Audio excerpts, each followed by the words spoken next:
Gassy Jack was a prosperous saloon owner. He went to Harrison Hot Springs for medical treatments.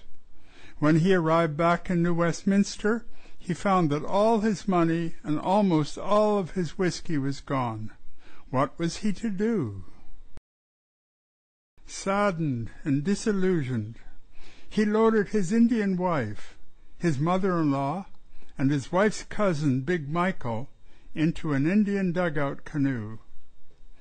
They took a few belongings and a barrel of whiskey.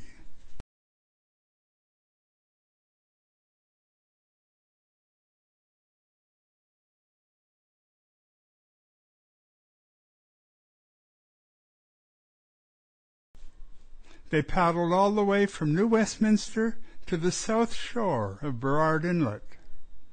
How they handled the canoe with its cargo of whiskey around the tricky waters of Point Grey is not known, but they made it.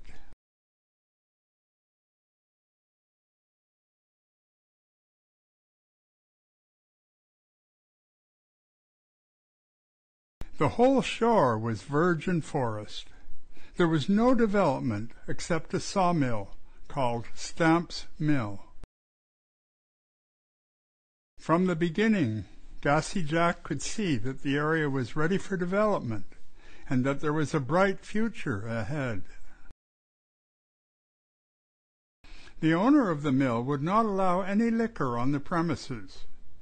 The closest bar was the Globe Saloon back in New Westminster.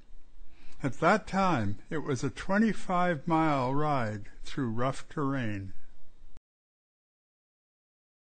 Jack unloaded his barrel of whiskey and told the mill workers that if they built him a saloon, he would sell them the whiskey. He had his saloon in 24 hours.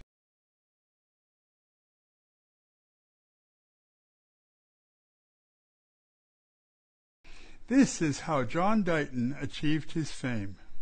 In 1867, he, his wife, his mother-in-law, and his cousin were the first settlers on the site from which Vancouver was to evolve.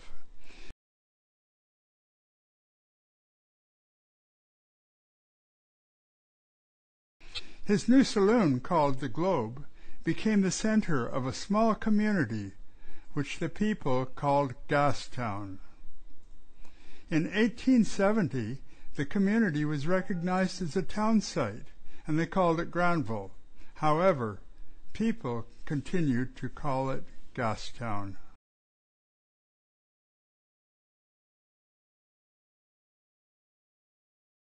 When the town planners and provincial surveyors were finished, the Globe Saloon was in the middle of a road, so it had to be torn down. Gassy Jack bought an adjoining property for $135 and built a brick hotel called the Dighton Hotel. Today, the statue of Gassy Jack and his barrel of whiskey stand at the site of the old Dighton Hotel.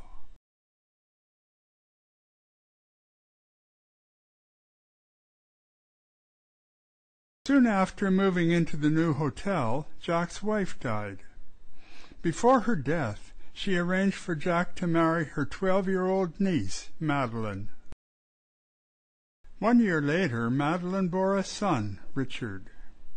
Richard was loved by all and was jokingly called the Earl of Granville. In 1875, Gassy Jack Dighton finally succumbed to his health problems and died at the age of 44. Unfortunately, little Richard died only 6 months later. Madeline moved to an Indian community on the north shore of Burrard Inlet and lived into her 90s. She died in 1948. Gassy Jack's name lives on, and his statue is admired by visitors to Gastown every day.